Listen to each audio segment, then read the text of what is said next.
trazendo essas informações para quem gosta de frevo, para quem gosta de música instrumental, para quem quer compreender um pouquinho melhor sobre como esse gênero vem se desenvolvendo, né, aqui no estado de Pernambuco, no Brasil e no mundo, né? Pablo vai falar um pouco melhor sobre isso, mas o frevo tem alcançado aí os 4 cantos do mundo, então a gente fica muito feliz com isso e esse trabalho vai falar um pouquinho, né, sobre toda essa trajetória do frevo. Então, Pablo, meu querido, fique à vontade para dar início e, enfim, Agora, a casa é sua. pessoal, tudo bem, né? Como já foi apresentado, meu nome é Pablo, né? Pablo de Melo, aí qualquer coincidência com o Niraldo Melo, é pura semelhança aí, né? Qualquer coincidência. E iremos dialogar um pouco nessa live sobre o frevo. Eu e Denis estaremos fazendo algumas perguntas aqui ao Niraldo, iremos apresentar também informações, dados históricos nessa live e mostrar toda a questão do frevo de forma cronológica, né?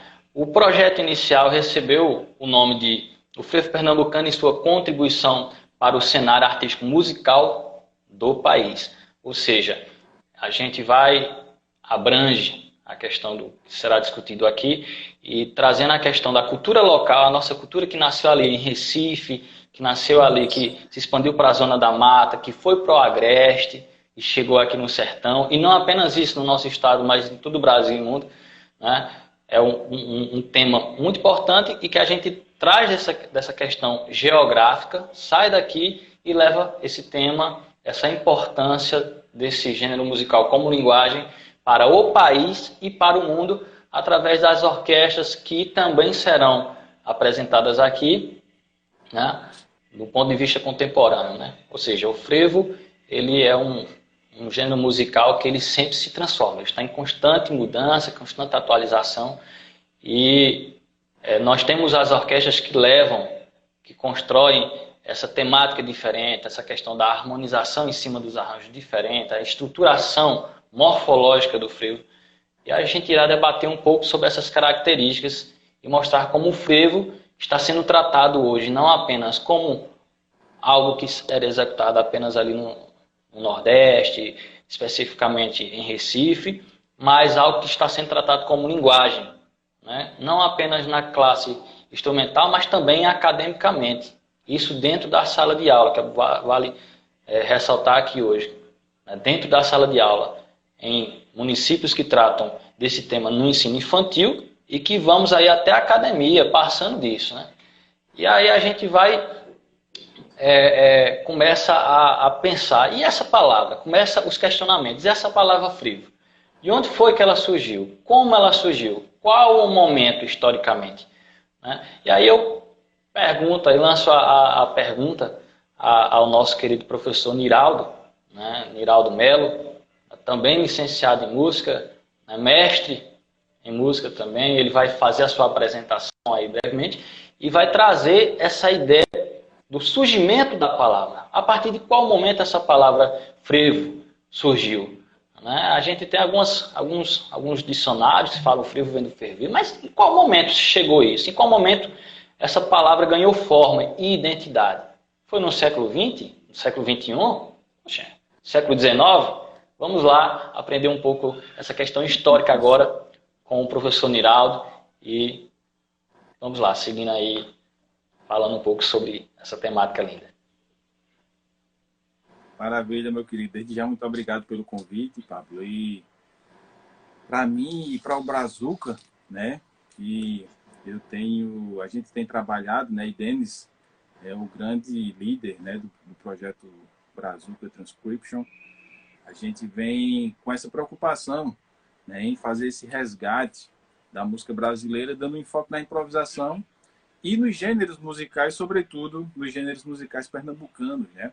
Desde o início do nosso projeto, a gente vem trabalhando com frevo e são ações como essas, assim como o seu projeto, que de fato contribuem, né, para que a gente possa estar desenvolvendo cada vez mais discussões, mais pesquisas e levando o frevo, né, para as pessoas, para que a gente possa de fato compreender melhor esse gênero, né? Então a gente desde já manda boa tarde aí para todo mundo que está entrando na live, né? Eu estou acompanhando aqui, são muitas pessoas, então fica aqui o nosso abraço, tá, para todos vocês. E sobre o frevo, né? E sobre a gênese do gênero, sobretudo com relação à palavra frevo, hoje o que a gente tem, né, em termos de pesquisas e de conhecimento produzido, a gente já sabe que, inicialmente, a data de registro da palavra frevo, ou pelo menos a primeira data que se tinha conhecimento, era de 9 de fevereiro de 1907. Denis me corrija se eu estiver errado também. Porém, há alguns anos atrás, um pesquisador de uma instituição chamada Passo do Frevo, que fica no Recife, fazendo algumas pesquisas, ele encontrou um registro mais antigo da palavra frevo, datado, se eu não me engano, de 11 de janeiro de 1906, ou seja, basicamente um ano antes, né? Então, o que é interessante a gente entender, a princípio, com relação a essa questão da palavra, né? De fato, é um marco importante para a gente poder, inclusive, estar celebrando, né, a cada ano o aniversário do frevo. Porém, a gente... Pois não. O nome do pesquisador, tu lembra, o cara?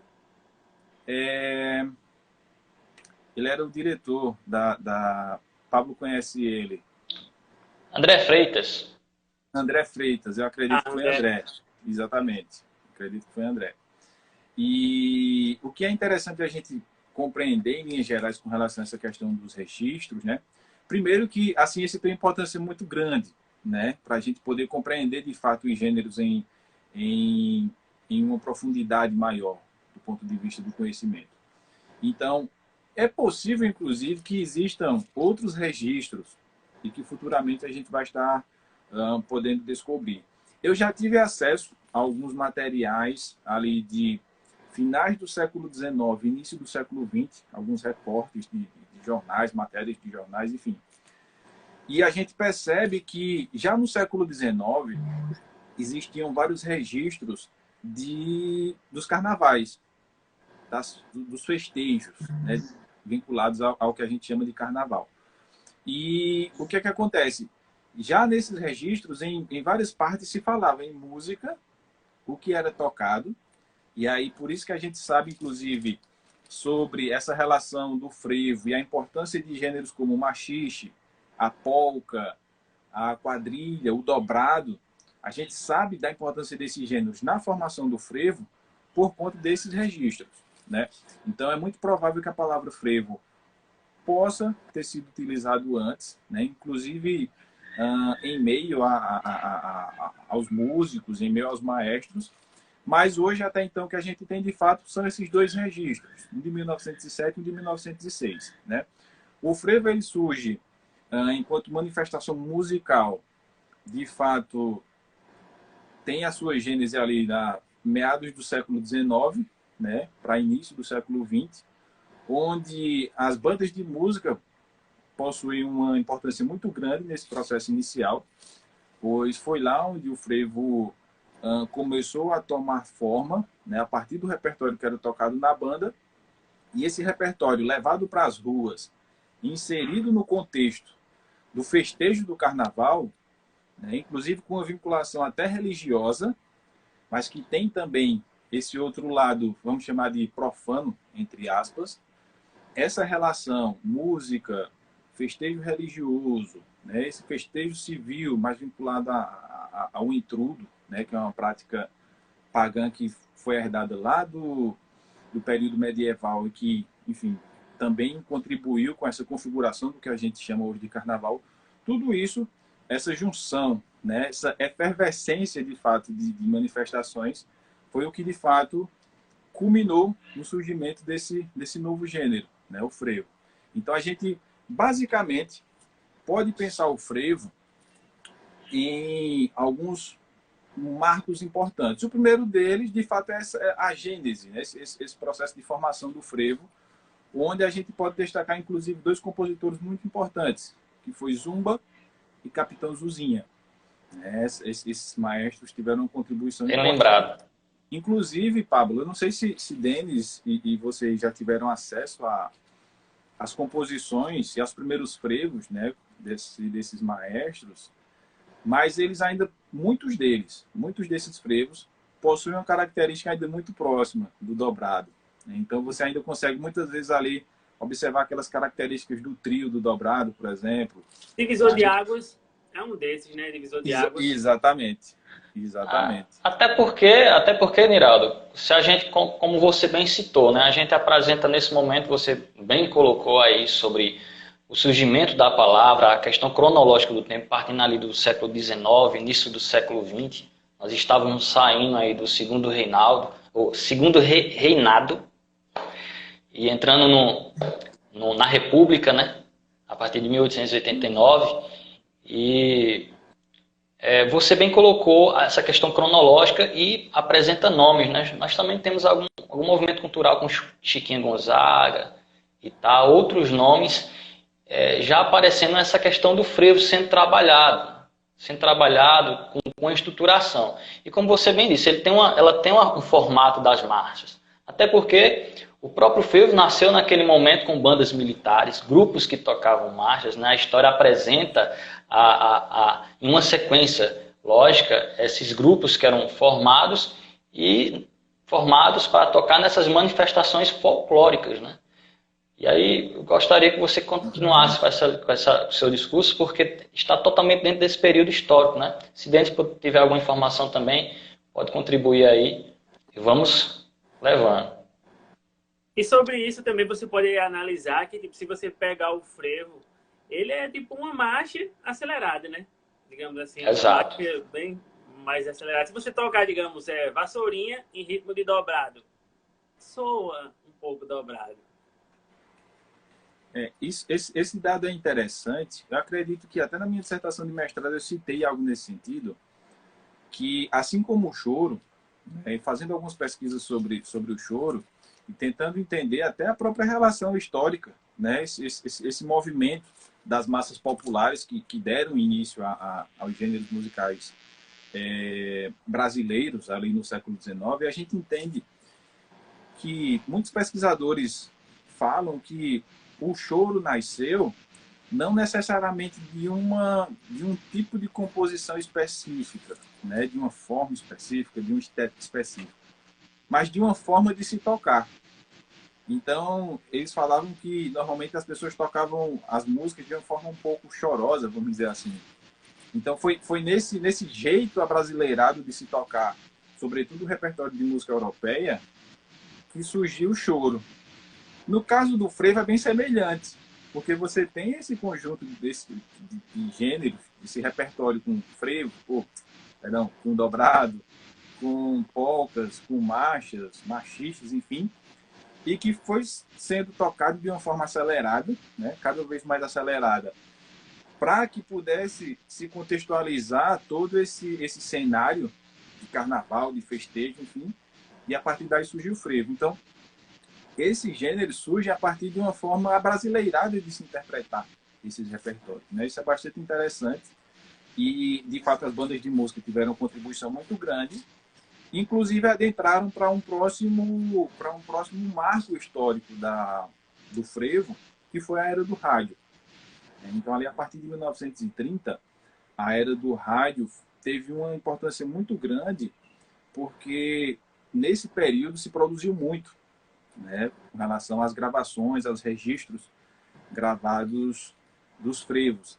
E as bandas de música, ainda no início, eram o grupo musical, a formação musical que fazia essas gravações, né, dos frevos. Inclusive, o Rio de Janeiro foi um grande centro, e acredito que o primeiro grande centro no Brasil, né, para fazer esses registros fonográficos. E a banda do Rio de Janeiro, do Corpo de Bombeiros do Rio de Janeiro, a famosa banda do Corpo de Bombeiros lá do Rio, fizeram essas primeiras gravações, né? Inclusive você tem registros até de outros músicos, como o próprio Pixinguinha, gravando frevo em meio a esse período, né? Depois as grandes gravadoras começaram a surgir, as rádios começaram a surgir em Pernambuco, e aí você tem, de fato, vários agrupamentos de músicos, enfim, fazendo essas gravações, até que, e aí vou chamar vocês para a gente poder discutir um pouquinho sobre isso, mas esse período também foi muito importante porque não só o frevo, mas os músicos que tocavam frevo puderam ter um contato direto com outros gêneros musicais. Então, esse processo de hibridação, né, entre os gêneros pôde acontecer aí, e o jazz acabou sendo um dos gêneros que influenciariam fortemente o frevo, né? Inclusive com os maestros e os músicos adotando uma formação bem próxima da formação da Big Band norte-americana, e que, de fato, moldaram esse novo contexto, essa nova formação instrumental com um novo colorido harmônico, com uma nova massa sonora, para que esse grupo pudesse se moldar a esse cenário específico. Seria o cenário dos estúdios de gravação das grandes rádios em Pernambuco e no Brasil, de um modo geral, né? Então, esse foi um marco importante. Queria que vocês trouxessem também algumas informações importantes sobre isso. E a Rádio Jornal aqui em Recife também teve um papel muito importante sobre isso, né? Eu acredito que foi um grande berço para muitos músicos aqui trabalhar com grandes maestros na época. E eu acho que deu para muita gente trabalhar, desenvolver trabalhos muito interessantes. E foi, eu acho que é um marco. Foi um marco aqui, a Rádio Jornal em Recife. Porque... Exatamente. A Rosenblit, que a gente pode falar mais na frente, mas de fato essas foram muito importantes. Pois não, Pablo?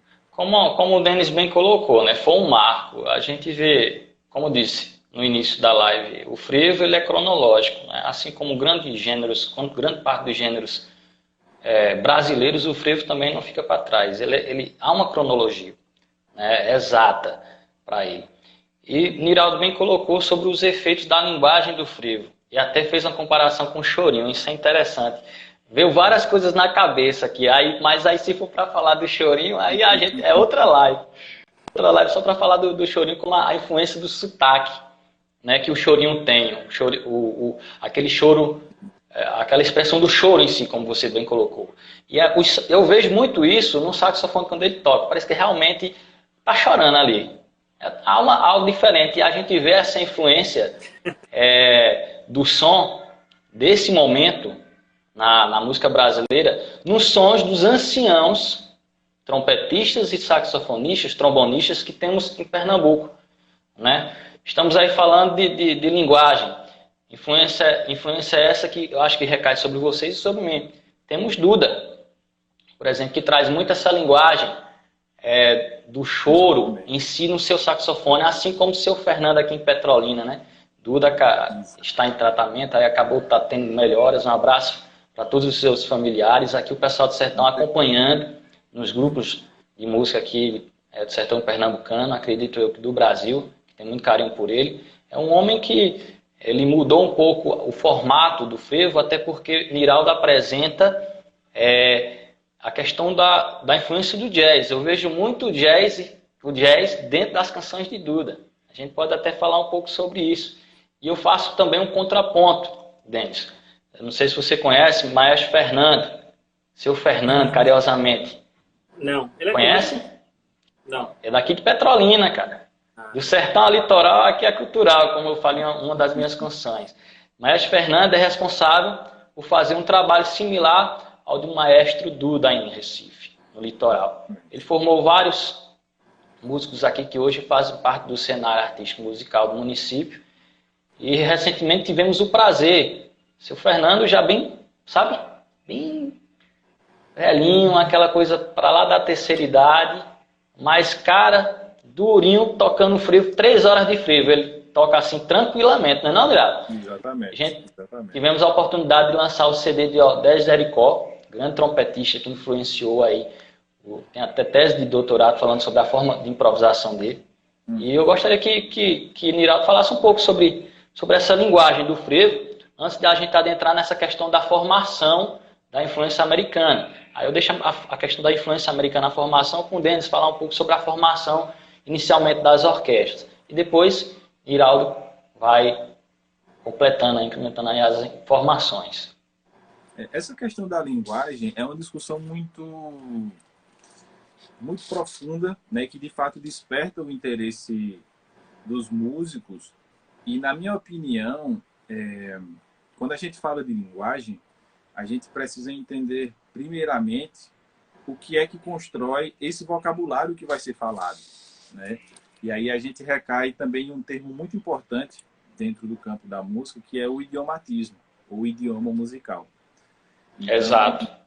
no caso do frevo, as próprias origens do gênero já nos dão boas pistas de como esse frevo ele é e deve ser tocado.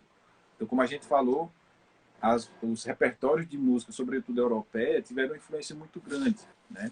Então, muito da gramática do frevo, principalmente dessas primeiras composições, elas têm uma vinculação muito grande com esses repertórios e, consequentemente, com a forma de se tocar. Claro que, no caso do frevo, como a gente falou, isso foi se transformando.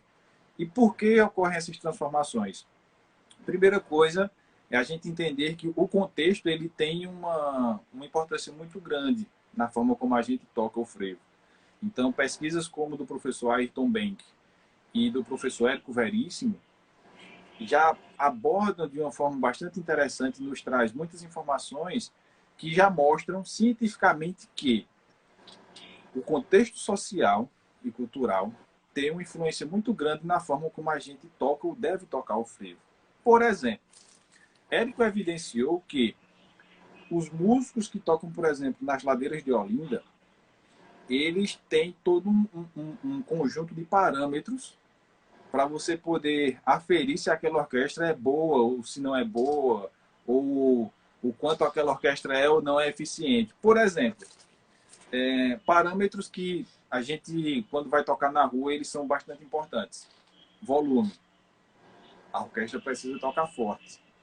Quando você toca forte, sabemos que, consequentemente, outros parâmetros acabam não sendo muito possíveis da gente ter esse refinamento, como, por exemplo, a afinação. A articulação também é outro parâmetro que, quando você toca muito forte, muitas vezes não dá para você articular as coisas. Tudo vai para o espaço ali, naquelas ladeiras ali, né? Exatamente. Porém, na rua a gente tem uma tendência também de tocar muito rápido, principalmente se você for seguir a cadência das pessoas, estiverem naquele frenesi ali do frevo, agitação, todo mundo animado. Então, por que eu estou dizendo isso? Porque, por exemplo, a Spock Frevo, quando vai tocar no teatro, então você tem todo um conjunto de outros parâmetros. Então, a afinação é muito importante, a articulação é muito importante para que a gente possa tocar o frevo nesse contexto. Volume mas dentro ainda também de certos parâmetros, de certos contextos. Por que eu estou dizendo isso? Porque a gente não pode pensar que existe um jeito específico e certo de tocar frevo. Na verdade, nós temos várias formas de se tocar frevo nos diversos contextos. Então, talvez se eu for tocar um frevo na ladeira de Olinda, fazendo as dinâmicas, tocando o pianinho, não vai. tentando articular tudo muito justinho, talvez eu eu seja rotulado nesse contexto como um trompetista que não atende àquelas demandas. E vice-versa. Então, principalmente, Niraldo, se for em um momento carnavalesco, né? Exatamente. Tem aquela multidão, né? Exatamente. Isso poderia acontecer se a gente imaginasse as ladeiras de Olinda vazias e só o pessoal ali nas calçadas assistindo, as famílias, né? Ainda a gente, porque tem a questão geográfica também, né, ali, que dificulta a execução da própria dinâmica, né? Exatamente. Mas eu não consigo imaginar uma orquestra toda em dias, como você está falando, com articulação, com afinação, com, sei lá, 20 mil foliões ali diária, ali, só naquelas ladeiras ali. Nem 20, eu fico imaginando 2 milhões de pessoas no Galo da Madrugada e uma orquestra tendo que fazer dinâmica. Né? Eu botei 20 só em uma rua. E o Niraldo citou essa questão da afinação, da articulação, dinâmica e tudo. Mas se for analisar pelo lado do repertório, você vai ver que também a gente encontra essas diferenças. Por exemplo, o repertório que se toca em Olinda é um repertório bem específico de lá. Tipo, se você sempre tocou a vida toda de carnaval em Recife, do nada você vai para Olinda e tem um choque na realidade, não conheço essa música, tal música eu não conheço, porque eles têm um repertório específico que só se toca em Olinda. Até no interior, eu, Niraldo, a gente que é do interior, você também que é do interior, a gente toca basicamente um repertório que é o repertório tocado em Recife. Mas o repertório de Exato. Olinda é um repertório que eu só vejo lá. A gente toca os frevos conhecidos, né? Curisco, Lágrima de Folião, Último Dia. Tem que ter, né? Tá aqueles frevos que são mais batidos na mente do povo, né? Cabelo de Fogo, a vassourinha começa e termina. Mas isso é um ponto bem interessante esse que você falou, sobre essa questão de cada região ter o seu repertório específico. De fato, eu vejo algumas formações de orquestra, tanto no conservatório, no CPM, quanto em Olinda, e eu vejo, poxa, que frevo é esse? Nunca ouvi. E eu fico ali, poxa, bicho, olha o que os metais estão fazendo, a resposta das palhetas, as madeiras, rapaz, que negócio. E essa informação é muito importante. Muito importante. E é nesse sentido que a gente ressalta o trabalho de maestros como o Maestro Botelho, né, que tem um trabalho incrível, né, na área do frevo, e tantos outros maestros, né, de Olinda, do Recife, enfim, que tem um trabalho incrível, uma contribuição incrível. O Maestro Osés também, que eu tive o prazer de assistir a orquestra dele. Então, de fato, são pessoas que têm uma contribuição imensa. E para a gente fechar essa questão da linguagem, pelo menos de uma forma mais geral, toda a bagagem musical também tem uma influência muito grande. Então, a forma como a gente toca frevo no interior, por mais até que toque o mesmo repertório, também é diferente. Também é diferente, né? A gente acaba trazendo essa bagagem do repertório que a gente toca, do contexto que a gente vive no interior, e cada interior também tem sua particularidade, ainda tem isso, né? Então, de fato, todos esses aspectos eles são muito importantes na questão da linguagem, né? E essa linguagem, e falando sobre essas influências, foi aí que ainda a gente falando sobre a era do rádio, né? Historicamente falando, o frevo passou a ser gravado também na sua forma cantada, né? E aí a gente tem essa importância substancial no surgimento do frevo canção e do frevo de bloco. E aí, ainda para tornar esse marco ainda mais importante dentro da formação do gênero, você tem essa questão das formações, né? Essa vinculação com a Big Band. Os primeiros registros gravados de improvisações musicais, e aí Felinho foi e é até hoje uma figura muito importante nessa influência da improvisação do frevo. E nesse período você tem outras gravações, inclusive de Sivuca, você tem gravações de Valdir Azevedo tocando, improvisando no frevo. Você tem a Orquestra Tabajara, né, com várias improvisações de vários instrumentistas. Inclusive, acredito que a primeira improvisação de trompete no frevo, você tem Zé Bodega tocando lá também, fazendo improviso lindo de saxofone tenor. E por aí vai, né? De fato, a era do rádio foi um período extremamente... Eu acho que esses nomes que você falou, ele já vem na segunda era do rádio, né? Temos o primeiro momento e o segundo momento, exatamente, né? O segundo momento, exatamente. Que aí é onde a gente começa... As literaturas chamam de declínio da era do rádio, né? É quando a televisão começa a surgir, o cinema, sobretudo o cinema norte-americano, vem com essa força total ali no pós-guerra, sobretudo, né? Eles criaram uma política chamada de New Deal, que era a política da boa vizinhança, né? Ali no pós-guerra, para tentar conseguir mais aliados e aí poder reestruturar, restaurar o país, né? Depois de todo um cenário de guerras, enfim. Então, eles utilizaram da cultura como uma forma de fazer esse processo, né? Essa política de boa vizinhança, para estar dialogando culturalmente com outros países, enfim. E aí você tem uma série de processos que acontecem, mas que, de fato, influenciaram de forma muito profunda o frevo, né? E não sei se vocês querem falar mais alguma coisa da era do rádio, porque aí a gente tem uma outra Não, geração. aí você entrou na questão. Você entrou na questão da influência, né? Influência essa que eu lancei o questionamento para Denis sobre a questão das formações. A gente vai falar um pouco sobre a formação inicial, para você trazer um pouco sobre essa questão da formação inicial, mas aí, como a gente já passou da era do rádio e iremos entrar na questão do momento contemporâneo, este que vivemos, né, das orquestras que trazem essa proposta contemporânea de fazer frevo, eu queria que Denis falasse um pouco sobre a influência, como ele próprio disse, americana, na questão da formação, né?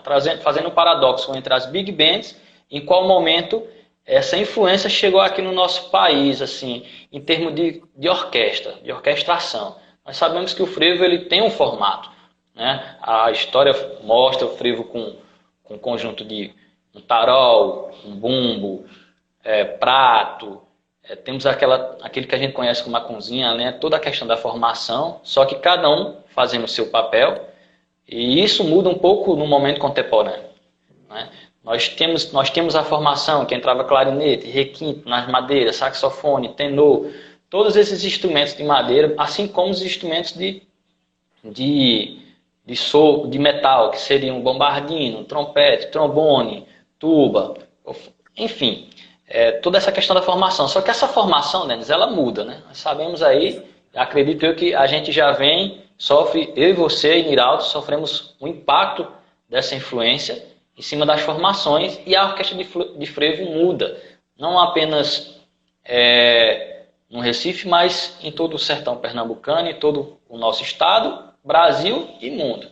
Né? Porque apresentamos o frevo para o mundo. A partir dessas formações. Eu queria que você falasse sobre isso. Quais orquestras que tratam isso aí?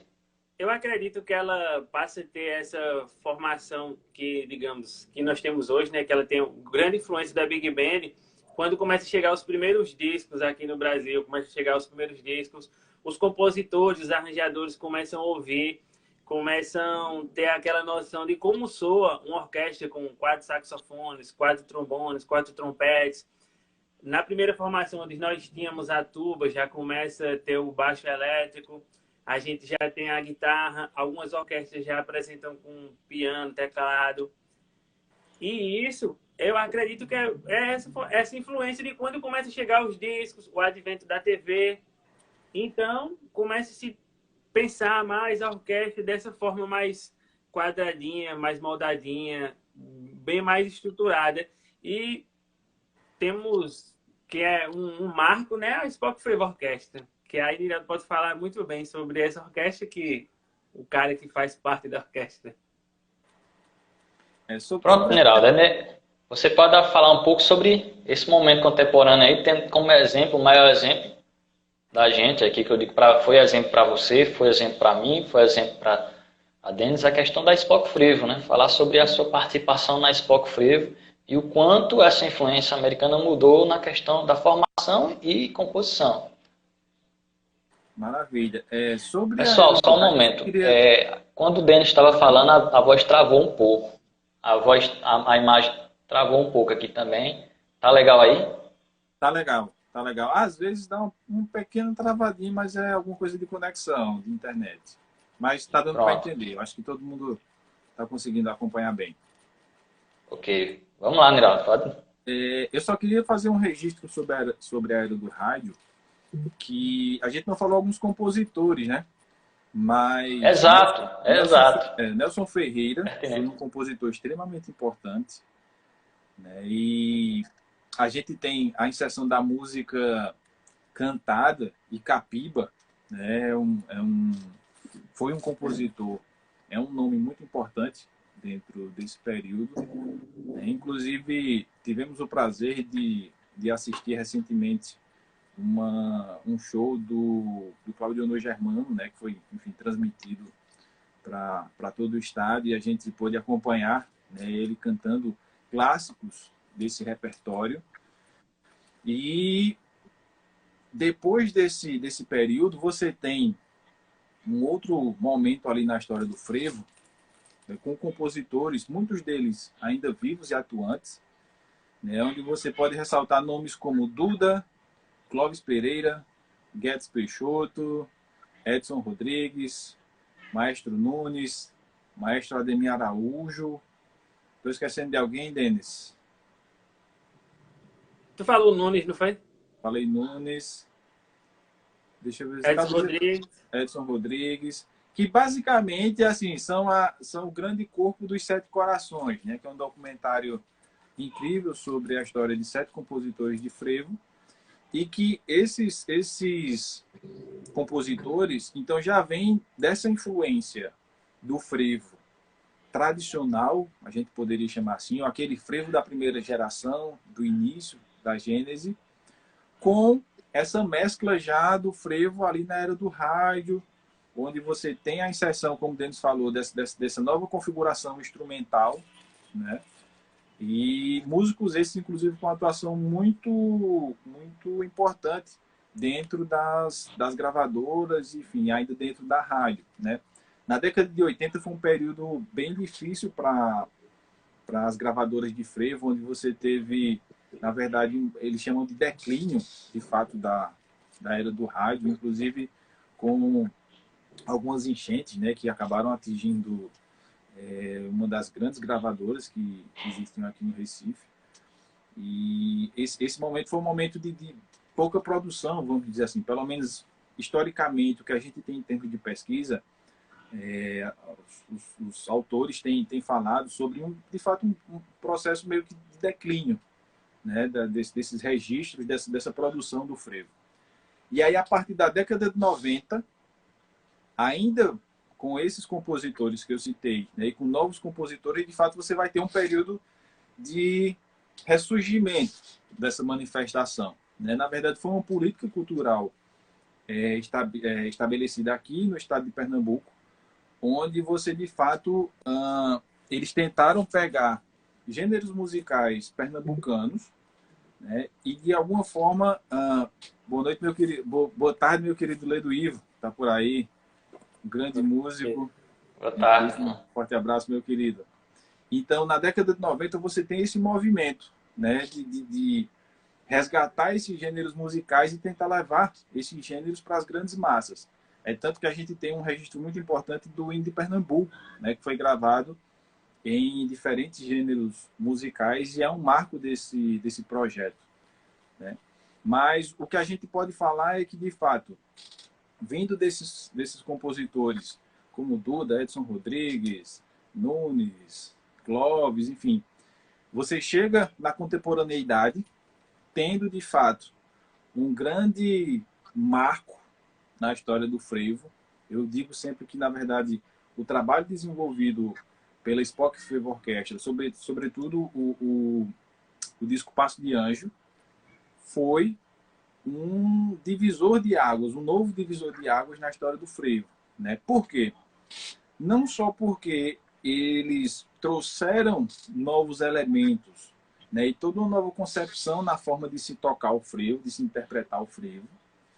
A improvisação, inclusive, foi um elemento bastante explorado, então é muito provável que o CD Passo de Anjo tenha sido o primeiro a explorar a prática da improvisação em todas as músicas gravadas, né? Então, eles abrem essa oportunidade, de fato, para um outro modo de liberdade de expressão dentro do gênero. Além da forma de se tocar, esse cuidado com as articulações, com as dinâmicas, o arranjo elaborado, trazendo todo um novo contexto estético, né, para o frevo. E aí, o que é que eu posso dizer mais? Eu acho que, inclusive, o impacto educacional e cultural que esse trabalho teve. Por quê? Porque eu acho que, assim como aconteceu comigo, eu tenho uma recordação muito forte da primeira vez que eu ouvi o CD Passo de Anjo. Eu acredito que vocês também tenham ficado impactados, né? De poder ouvir o frevo sendo tocado de uma forma que até então a gente não conhecia.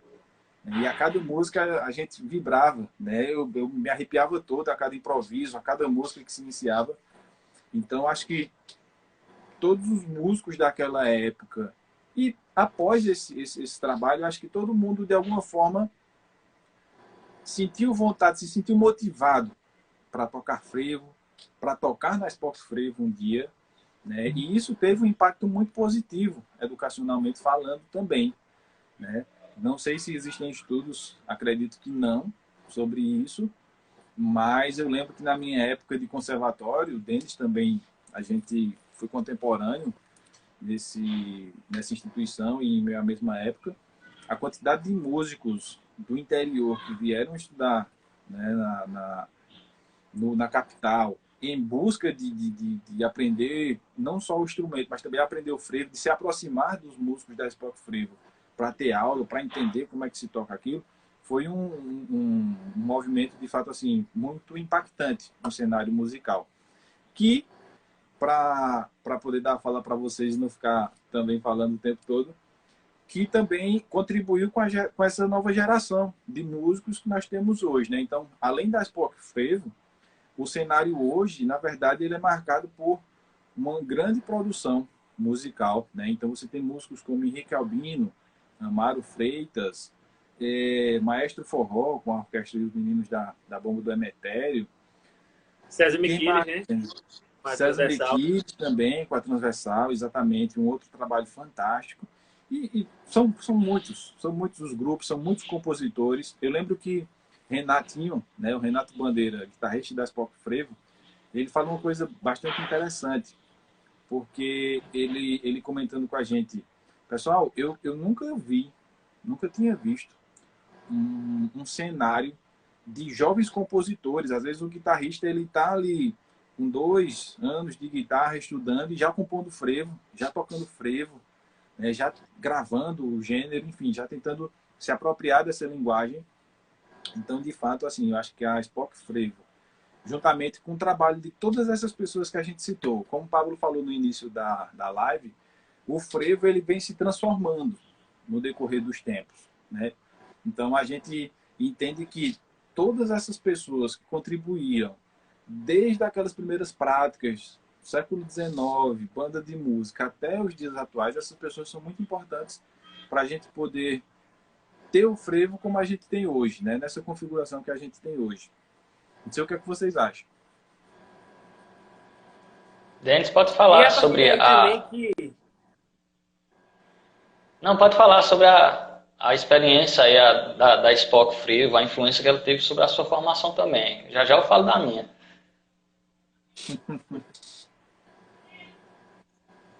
Não, o que eu ia falar é que, tipo, é a partir daí, depois que surge a Spock Frevo Orquestra, que o frevo começa a ser olhado com os outros olhos, é que o frevo chega na academia, chega no conservatório. Nós temos na Universidade Federal a Experimental Frevo Orquestra. No conservatório eu cheguei a participar da orquestra de frevo do Maestro Duda, na qual a gente tocava arranjos do Maestro Duda de músicas de compositores como Brahms, Beethoven e ritmo de frevo.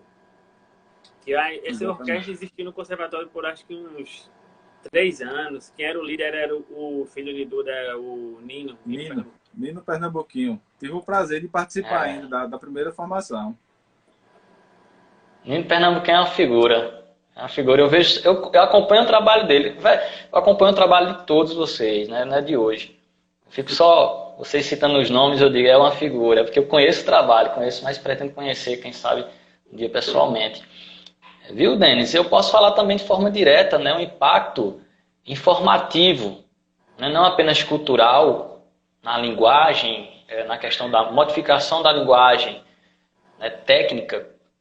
Isso porque o frevo, até o DVD que o Spock lançou era um. Depois que Spock lançou o frevo, a forma como o frevo passou a ser executada foi outro. A gente tem ainda aqueles formatos tradicionais, como você bem citou, que existem repertórios e formas, como o Niraldo se bem colocou aqui, se tocar um frevo, por exemplo, na Bomba do Emetério, nas ladeiras de Olinda. Mas eu posso dizer, sem medo de errar, sem sombra de dúvidas, que a partir do DVD informativo, que eu falo isso, que ele é uma enciclopédia, é um livro. Né? E é um livro que a gente pode ouvir. Né? O sotaque mudou tudo.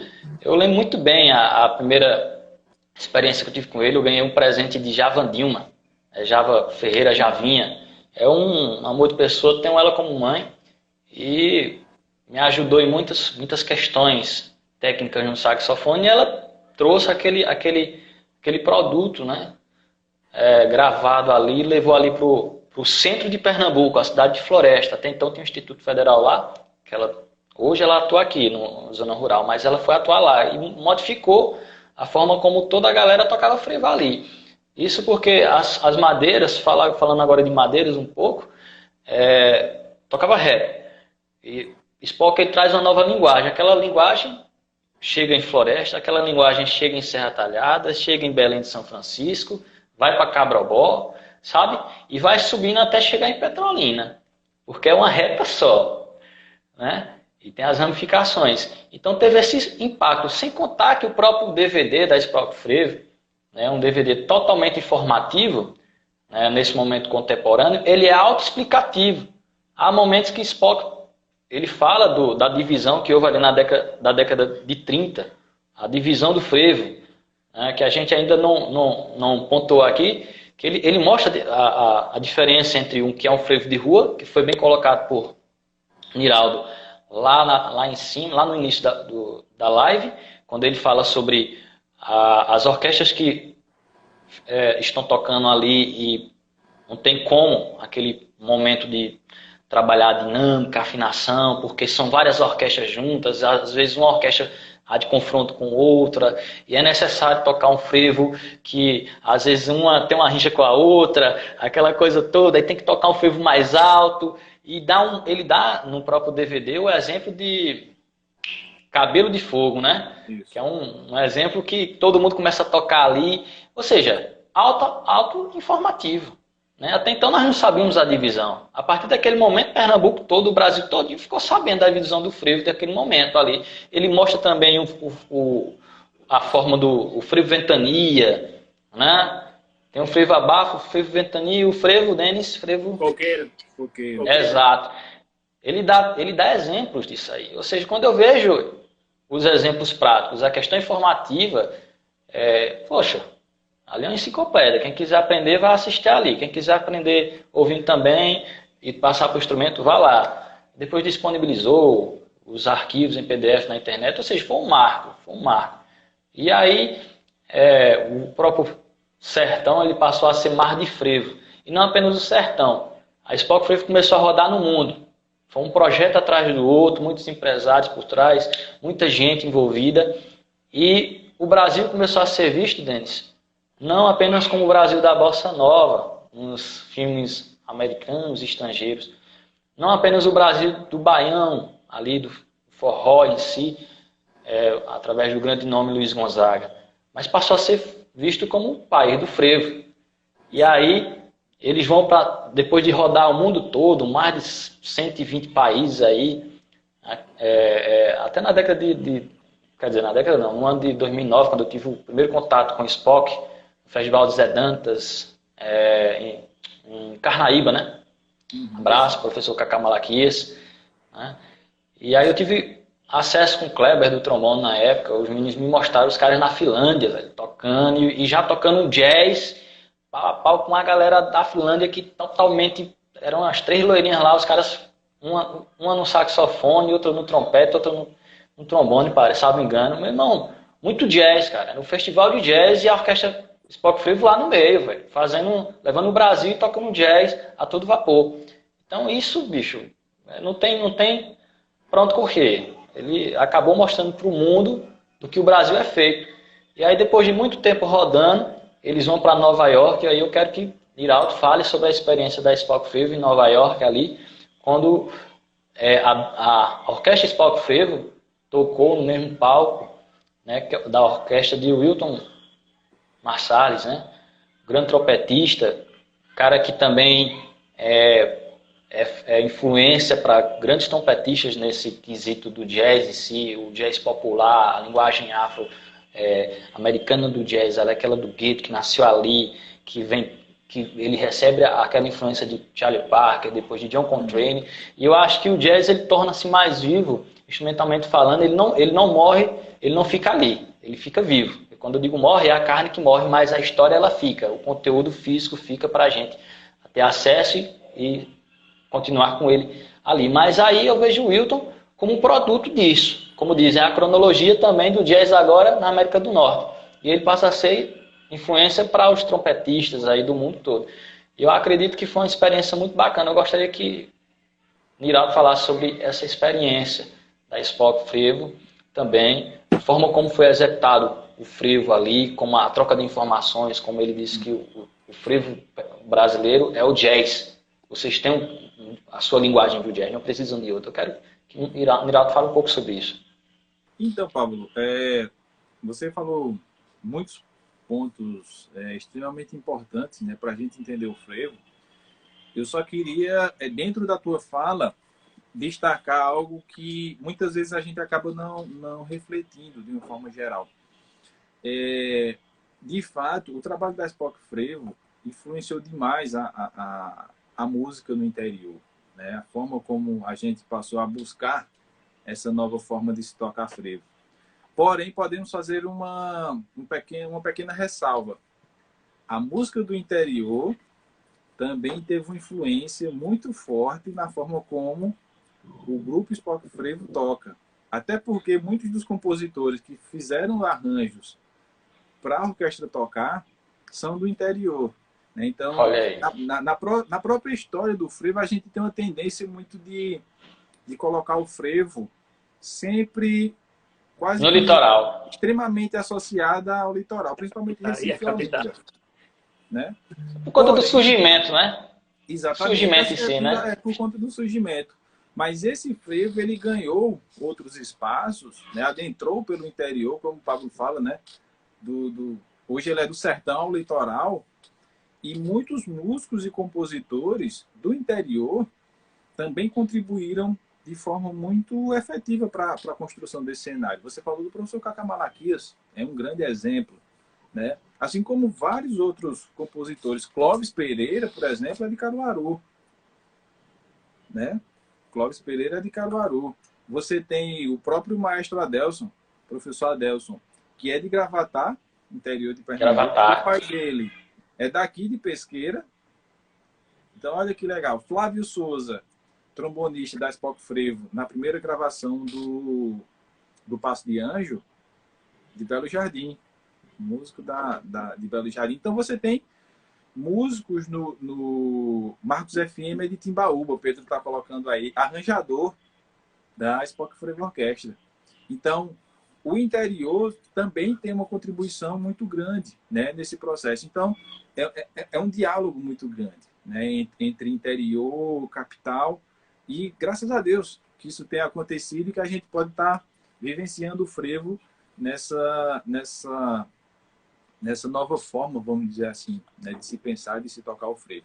E aí vocês comentando sobre o nosso encontro, né, com o Wynton Marsalis, uma das coisas que eu sempre gosto de ressaltar quando eu falo sobre essas viagens da Spock Frevo Orquestra e dos festivais de jazz que a gente toca, é uma coisa muito importante. Você se apropriar da sua linguagem, de um gênero musical brasileiro que está próximo de você, que faz parte do seu contexto cultural, social, enfim, é bem diferente, sabe? De muitas vezes você querer tocar um gênero musical que você não está inserido ali naquele contexto. Por que eu falo isso? Porque a Spock Frevo Orquestra teve a oportunidade de participar dos grandes festivais do mundo. Então, eu sou muito grato por poder ter conhecido o Wynton Marsalis, que eu posso, sem medo nenhum de errar, eu posso dizer que é um dos grandes gênios da música mundial atual, né? Um embaixador da música, do jazz e da música pelo mundo. E a gente pôde, de fato, tocar, né? Assistir o ensaio deles, a gente pôde conversar. Tem muitas histórias de bastidores que a gente pode fazer uma live depois à parte, só para falar das resenhas, né? Das coisas que aconteceram. Mas eu posso dizer para vocês, sem sombra de dúvidas, né? A Spock Frevo, ela adentra nesses espaços, tá? A gente tem consciência do nível, inclusive musical e artístico, de todos esses grupos, né? São pessoas com trabalho, com nível musical de excelência, assim, absurdo. Mas a gente também se sente muito confiante por poder estar levando um gênero musical o qual a gente tem propriedade, a gente vivencia isso, né? Então, eu comecei a aprender frevo na banda de música, desde as minhas primeiras lições, né? Então, já ouvia frevo na rua, quando a gente pega o instrumento, vai tocar o frevo. Então, a gente também leva isso com verdade, né? Com propriedade. Então, eu acho que é isso que faz com que a Spock Frevo acabe contagiando todos esses músicos, né? E o Wynton Marsalis é um apaixonado pelo frevo, pela Spock Frevo Orquestra, né? Eu conhecer ele, tentar conversar alguma coisa com ele foi um grande sonho. Aproveitando até que estamos entre músicos do interior, no ensaio da Lincoln Center, não sei se eu já contei a Pablo essa história, eles estavam ensaiando um repertório de Moacir Santos. Então, todas as composições que eles estavam tocando eram do Moacir. Inclusive, o show que eles tocaram lá na Lincoln Center, junto com a Spock Frevo, era um show só Moacir Santos. O que foi interessante, quando eu fui tirar a foto com ele estava com a partitura na mão e eu vi o nome, né? Moacir Santos, composer. E meu inglês era um inglês saroês, mas eu tentei falar alguma coisa nesse sentido, assim... Moacir Santos is a great Brazilian composer. Aí ele começou a conversar, falar que, pelo que eu entendi, de fato, Moacir Santos era um gênio, um dos grandes compositores, não só da música brasileira, mas da música mundial. Tentei falar que morava, nasci perto ali de onde Moacir Santos viveu, enfim, nasceu. Então, a gente pôde ver o respeito, né, que ele tem pela música brasileira e pelos músicos brasileiros. É tanto que ele sempre nos tratou como Brazilian Brothers. Então, sempre que ele encontrava a gente nos corredores, Brazilian Brother, era sempre nesse contexto, assim, de uma ligação muito forte, sabe? De intimidade, inclusive. E a gente se sentiu muito à vontade de poder fazer parte disso. Isso me mostrou o quanto eu ainda precisava e preciso a cada dia me aprofundar sobre a minha música, ou sobre a nossa música, né? Porque, como eu falo, o frevo ele não é só um gênero musical, mas ele é parte da nossa identidade enquanto músicos pernambucanos, que vem da banda de música, que tocou frevo na rua, que muitas vezes já cortou o lábio, né? Já levou você banho de cerveja na rua. Mas isso é o contexto. Claro, Pablo pode até falar um pouquinho sobre isso, né? Nós temos toda uma bagagem técnica que é necessária para se tocar frevo. Então, se a gente falar que é certo cortar a boca tocando, não, né? Tecnicamente, o músico ele precisa ter todo um preparo, precisa ter todo um estudo, uma preparação para tocar o frevo. E esse aspecto técnico é muito importante, né? Não só para preservar a saúde do músico, mas para que ele possa tocar o gênero musical de uma forma aprimorada, confortável, né? Com excelência, confortável, exatamente. E poder comunicar esse gênero musical para as pessoas de uma forma mais clara, de uma forma mais direta. Mas, em linhas gerais, é isso, né? O frevo, ele, desde a sua gênese, vem contagiando, né? As pessoas vêm... E é interessante isso. O frevo, ele tem uma vinculação muito grande com o festejo do carnaval, mas, coincidentemente, a gente ainda está num contexto carnavalesco, né? Há pouco tempo nós tivemos o carnaval, mas a gente fala de frevo e hoje a gente toca frevo basicamente em todos os períodos do ano, né? Cada vez mais o gênero musical ele tem ganhado vida e por mais que ele esteja associado, fortemente associado, e tem essa identidade presa ainda ao carnaval, mas a gente de fato tem tocado, a gente tem produzido frevo durante todo o ano. Isso é algo incrível. É que o frevo, Denis, Niraldo, é um gênero musical, é um ritmo pernambucano, genuíno nosso, né? É patrimônio do nosso estado, isso é um fato, né? Mas é como eu falei com o Niraldo, Denis, em outro momento, em outra live, que a luta agora é tirar o frevo, vejam bem, tirar ele do palco agora, da execução, e colocar ele dentro da sala de aula. Exatamente. Né? E como é que a gente vai defender, partindo da onde vai defender essa ideia? É fazendo movimentos como esse, utilizando o Brazuca, que é um excelente trabalho de transcrição, você está de parabéns, Denis, e todos os envolvidos por trás, utilizando a voz de Niraldo, a voz dos professores, dos acadêmicos, para colocar o frevo como uma linguagem musical. Eu trato do ensino infantil porque eu também dou aula, né, na primeira infância, ali maternal 2 e tal. E as aulas vão desde ali até a terceira idade, mas em um certo momento a gente trabalha dentro da academia, né? E temos o ensino fundamental e médio. Como trabalhar isso dentro do PPP de cada escola no município determinado do nosso estado? Se ele é um patrimônio, por que não agora tratarmos ele como uma linguagem, né, assim como português, como matemática, dentro da sala de aula? Eu recentemente tive uma conversa rápida com uma autoridade e ele disse, olha, eu estou com esse projeto de levar o frevo para dentro da sala de aula de determinado município. E aí, será que chegava junto, a ideia é boa? Ele só disse, traga o projeto que a gente coloca. Ou seja, parte de iniciativas assim. Levar o projeto, construir algo, a partir de qual momento, quais são os pontos que serão tratados sobre o frevo dentro da sala de aula, como tratar, qual a metodologia que será usada nas diversas idades, né?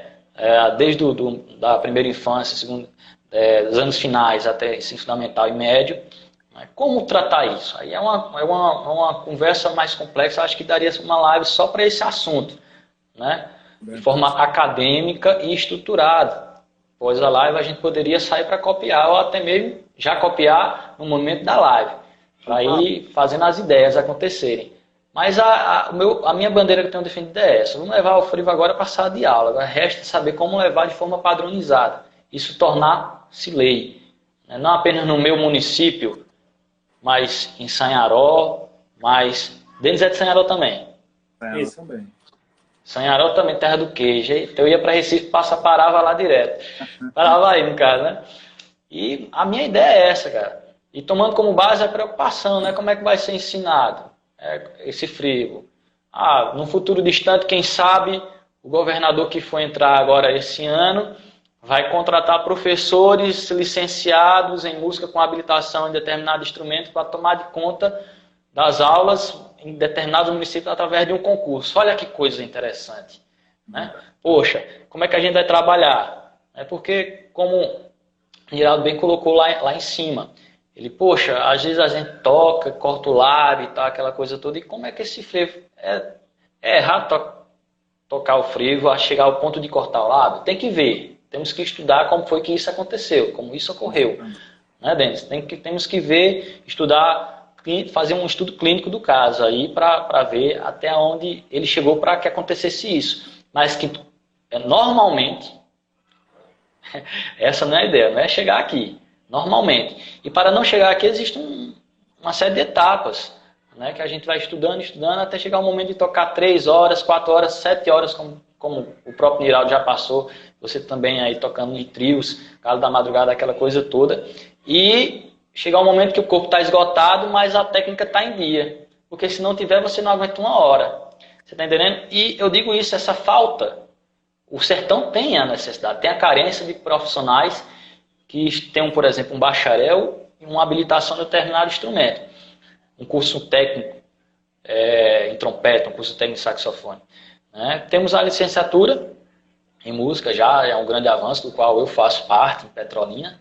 Né? Temos aí alguns alunos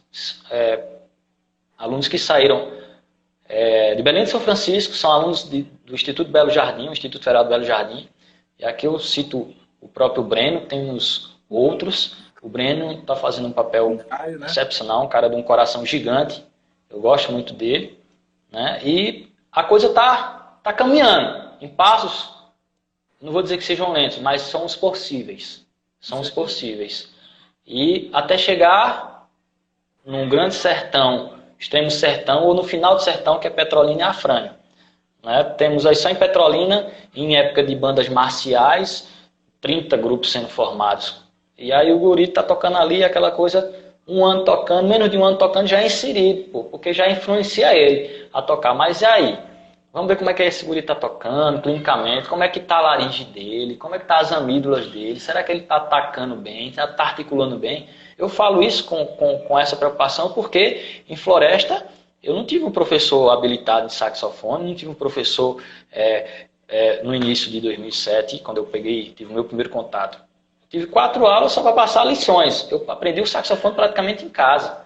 A sorte que o Javan Dimas chegou do Rio Grande do Norte, tinha 3 períodos de bacharel de saxofone e me corrigiu todo, porque senão as sequelas elas estariam visíveis nas amígdalas, ó, inchada, tem crises.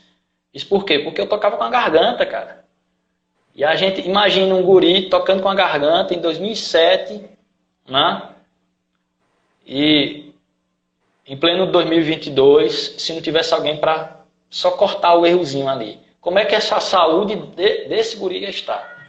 Desse homem hoje, né? É um caso... Então, minha preocupação é essa. E minhas bandeiras que eu levanto. Pode falar, né? Um ponto importante dentro disso que você está falando, né? É esse novo cenário, né, que a gente tem hoje.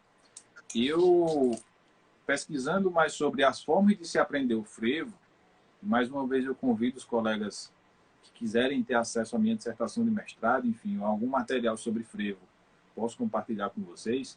Mas nos meus estudos, uma das coisas que eu pude entender sobre esse processo de aprendizagem do frevo é que a aprendizagem informal, ou seja, aquela aprendizagem que a gente não necessariamente tem um currículo, está dentro de uma instituição, com professores formados, enfim.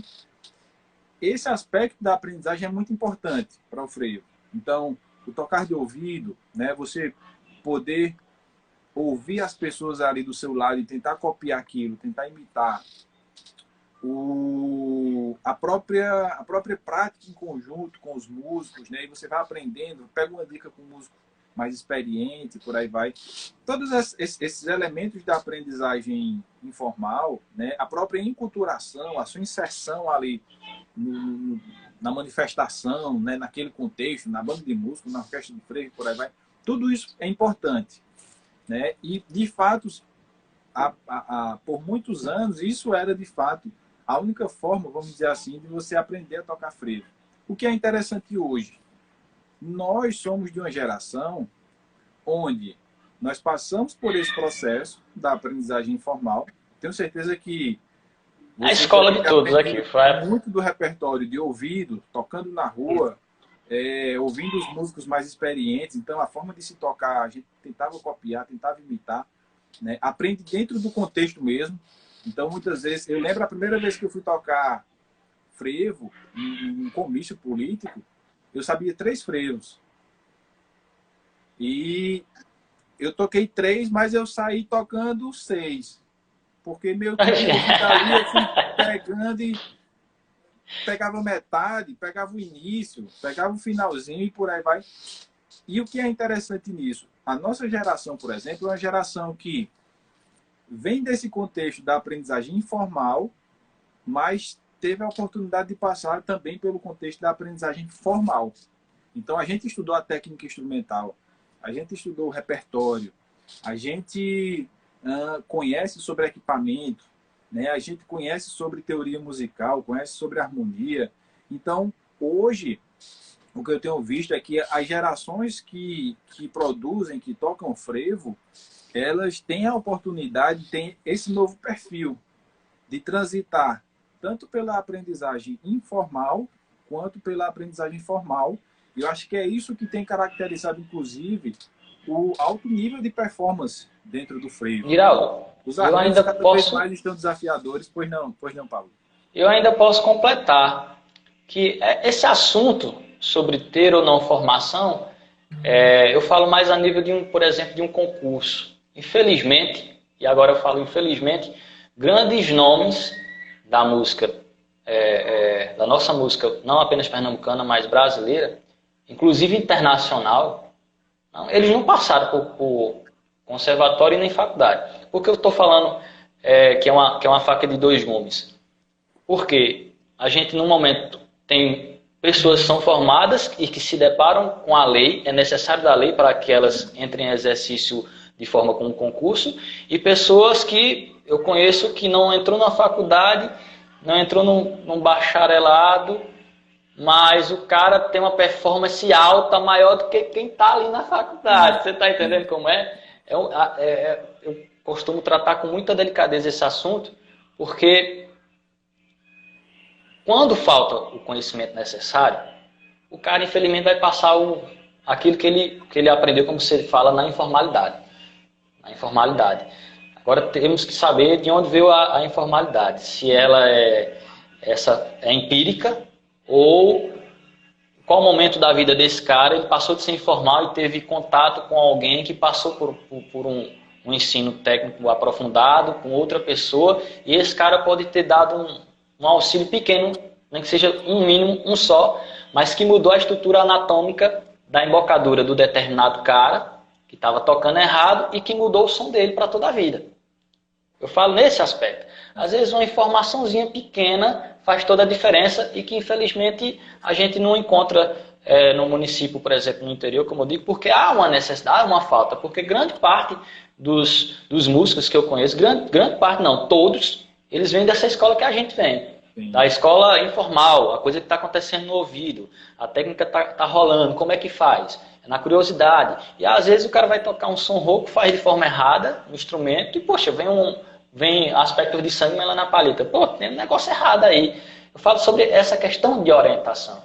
Às vezes falta, nos municípios aqui falta. Eu posso dizer sem sombra que eu conheço grande parte. Já rodei praticamente todos os municípios aqui do interior e conheço grande parte daqueles que tem assim, não, esse aqui ele teve o contato com tal pessoa, estudou com tal pessoa, esse aqui, bicho, eu confio, ele passando. Felizmente esse aqui, ele não chegou num ponto, mas isso não vamos deixar a luta e a batalha dele. Ele é um guerreiro, é o que tem para aquele município. Então, o que a gente puder ajudar, a gente vai ajudar. É mais nesse aspecto. Infelizmente, por exemplo, temos grandes nomes, né, que poderiam estar dando aula em uma universidade e não estão por falta de sabe, o papel que às vezes não, sabe, é complicado, é um assunto bem delicado, mas isso torna-se um pouco necessário em determinado momento, sabe? É mais isso. Eu sempre falo, Pablo, eu tenho uma disciplina dentro do curso de licenciatura em música, que é metodologia do ensino da música. Então, eu fico responsável pela metodologia 1 e 3.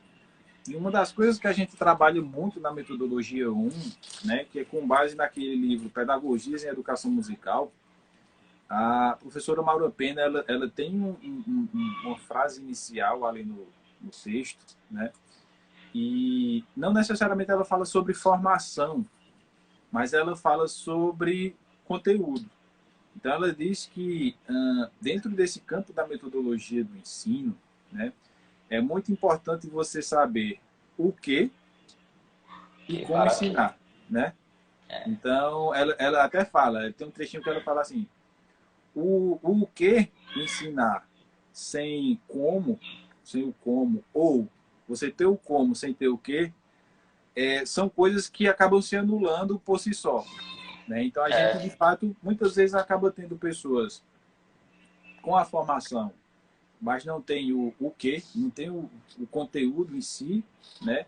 Mas em outros casos você também tem as pessoas que têm muito conteúdo, mas não tem a didática, né? Não tem o conhecimento pedagógico. E, de fato, é como você falou, é um assunto bastante delicado. É uma faca de dois gumes, entende? Até para a gente estar dialogando.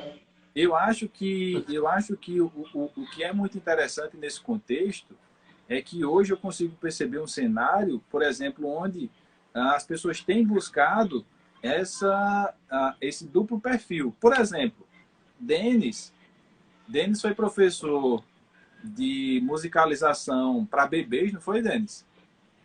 Acho que Denis trabalhava com uma faixa etária de berçário. Nascido há 3 anos. 3 meses a 1 ano. É bom demais, né, Denis? E Denis trabalhou também com ensino técnico no IF Barreiros. Eu tive a oportunidade de lecionar, fazer um trabalho de musicalização na zona rural de Sanharó, apesar de ter sido um período curto, mas eu pude trabalhar com musicalização com turmas. Na verdade, a gente não trabalhava como educação infantil, ensino fundamental e ensino médio, mas eu basicamente abarcava pessoas desses 3 grupos, né? Depois fui trabalhar com ensino técnico no conservatório, eu fui estagiário por 2 anos, e depois já adentrei no ensino superior, né? E aí trabalho hoje como professor de trompete no curso de licenciatura em música em Belo Jardim.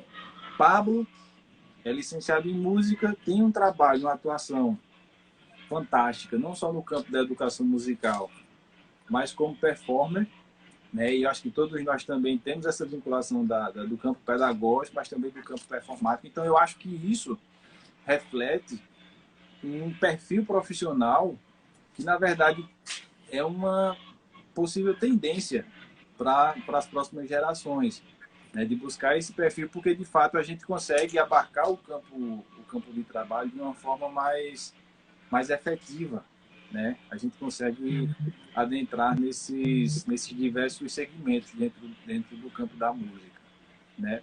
Mas, enfim, eu acho que em linhas gerais é isso, né? O frevo é isso, ele é um gênero musical que hoje se transforma a cada dia, e eu confesso para vocês que, apesar de eu ser um defensor, né, do frevo nas suas características, digamos que tradicionais, pois eu adoro essa linguagem, é uma questão de gosto, né?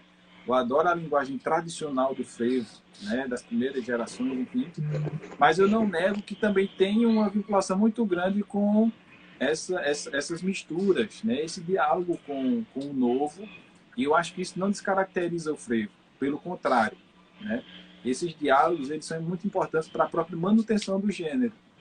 Então, Exato, para a reafirmação, né? Do que ele exatamente, significa. exatamente. Até para o surgimento de outras coisas, né? Se não fossem esses diálogos, o próprio frevo não existiria. Exato. Então, eu acho que é muito importante isso, e todos vocês estão de parabéns. Denis tem um trabalho incrível com o grupo. Não sei como é que tá, Denis. Outra coisa que vocês têm. Eu gostaria que você falasse um pouco para a gente, até mesmo, né? Como está batendo o momento dos minutos aí, eu não estou acompanhando quantos minutos estamos já. Estamos de 3 horas, mas vamos embora. Né? A gente poderia falar, só para finalizar, um pouco do trabalho de transcrição da Brazuca, os projetos que você tem feito, aí as parcerias, né? Falar sobre os projetos que estão por vir, Niraldo, você se tiver algum. Maravilha. E a gente finaliza, né, apresentando aí, nos auto-apresentando, né? Eu fiz uma apresentação só dos nomes, aí depois você acabou falando sua apresentação, toda a cronologia, mas Denis também falar do seu projeto, se apresente para o povo, eu também dar uma palavrinha no final, e a gente vai e salva essa live muito importante, porque eu acredito que, Niraldo, de todos os vídeos, este foi, acho que não ficou faltando nenhum ponto, de todos os vídeos gravados. Essa live aqui é de fundamental importância, não apenas para mim, mas creio que para quem está assistindo, quem chegou até o final, e ela vai servir, né, após gravada, após jogada nas plataformas digitais, como fonte de pesquisa, né? Não apenas para o senso comum, aquela pessoa que gosta do frevo, o folião em si, mas a própria academia, né, em si, que a gente já trouxe um pouco do assunto aqui no final.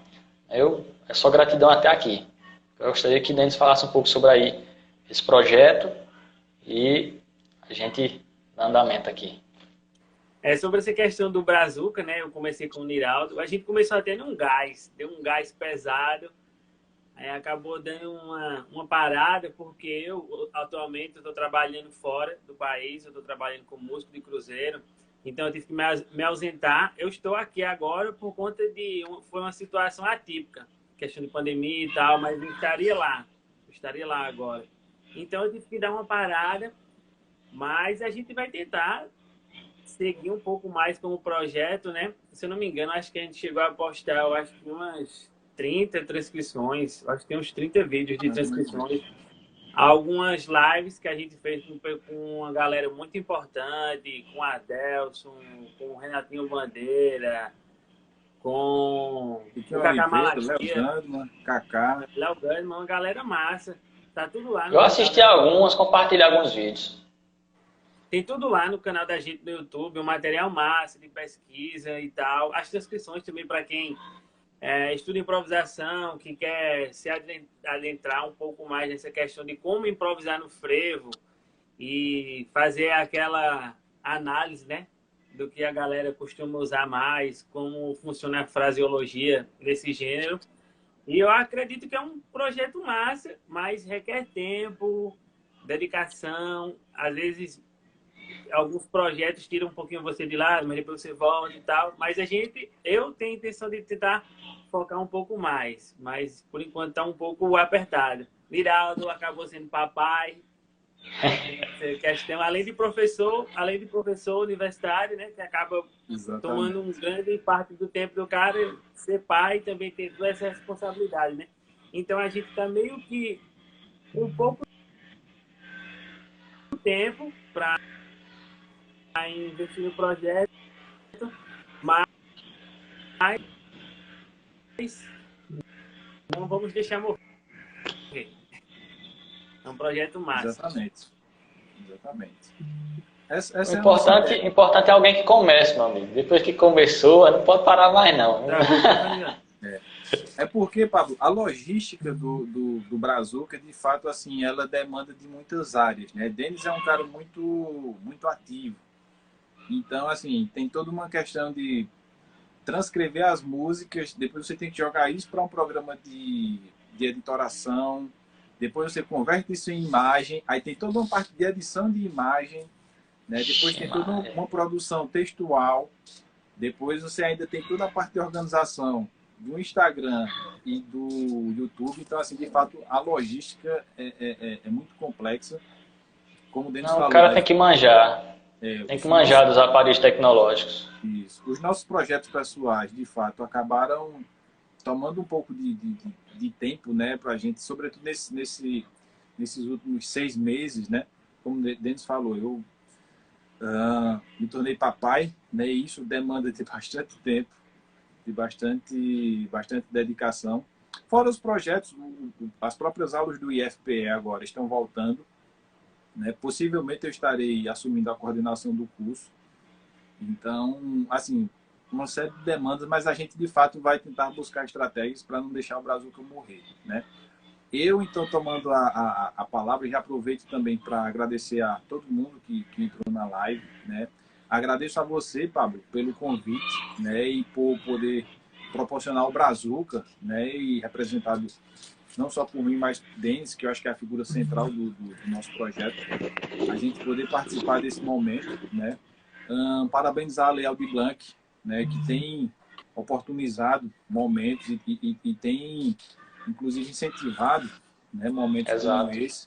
Então, acho que é extremamente importante que a gente possa pensar, de fato, na música sendo debatida, sendo dialogada, né, sempre com incentivo, não só por parte das pessoas que fazem, né, a música em si no nosso país, mas esse incentivo do poder público é muito importante, esse apoio é fundamental para que a gente possa, de fato, ter essa base, né? Essa sustentação para desenvolver esses projetos, porque a gente sabe que hoje em dia ainda viver de música, né, no Brasil não é algo fácil. Então, a gente precisa desse apoio. Muitas pessoas já estão inseridas em instituições, concursadas ou trabalhando, enfim, de alguma forma, mas outras pessoas ainda não, né? E eu acho que, independente disso, esse apoio do governo e de projetos como a Leal de Blanc, de fato, eles contribuem muito, né? Não só com a questão da produção, mas com esse próprio debate, né? Com esse próprio momento de reflexão na sociedade, para a gente poder pensar o frevo, de fato, como esse gênero musical que é tão importante na construção da nossa identidade, né? Então, um salve, meus parabéns aí para todos vocês e para Pablo, que está encabeçando esse projeto. E como o Denis falou, vida longa ao Brazuca. A gente espera que... Vida longa ao frevo. Como você bem colocou, Niraldo, esse é um projeto de incentivo cultural, né? Só foi possível essa live através do incentivo cultural da lei Aldir Blanc, segunda fase da lei no município de Petrolina. E a gente tem que destacar projetos governamentais como esse que não devem parar por nada, né? Até porque há uma seara muito grande para a gente chegar junto, como dizer, para o governo chegar junto em si. Mas foi muito bom a lei em si, foi de fundamental importância em um momento tão delicado da história do nosso país e do mundo. Desde já, até aqui, Denis, Niraldo, eu só tenho a agradecer mais uma vez, Niraldo, pela paciência, né? Pela disponibilidade. Você é um cara que vai além da música, velho. Você é além da música, entendeu? Eu costumo dizer, bicho, que eu só crio afinidade quem tem um coração bom. Aí, se não tivesse, eu já via de longe. Eu acho que é o sexto sentido do ser humano, né? A gente vê quem tem uma personalidade pautada em caráter e aqueles que, infelizmente, usam de meios para querer passar essa ideia, mas a gente já se liga. Enfim, eu só agradeço, né, pelo destino ter me apresentado a sua pessoa de forma física, né, porque virtual eu já acompanhava o trabalho, Denis também. Para mim é um prazer muito grande. Esse é o primeiro momento aí de conversa e de outras parcerias que serão firmadas com certeza. Com certeza. E estamos juntos. Agradecer aí pela contribuição aí nessa live de um tema tão importante, né? Tão importante, que é o frevo e sua contribuição cultural, né? Num aspecto nacional do nosso país, e internacional, né? Como disse, o frevo foi além desse país. Maravilha, senhores. Então, um forte abraço, Denis. Um abraço, meu irmão. Espero que você... Abraço, meu irmão. Um abraço aí. Um abraço, obrigado pelo convite. Obrigado mesmo. Tamo junto. Denis, quando é que tu tem viagem? Dia 1 de abril, no dia da mentira. No dia da mentira. Denis tem viagem, mas... Para todo mundo do Brazuca, fica então o nosso abraço, né? A gente vai depois estar fazendo o trabalho de edição, a gente vai compartilhar com vocês algumas coisas. Pablo também vai estar compartilhando, acredito que a live na íntegra, né, para todo mundo. E fica esse abraço aí para todos vocês, tá bom? A gente vai se falando, gente. Um abração. Um abraço, meus irmãos. Valeu, satisfação. Valeu, galera. Tchau, tchau. Valeu, gente.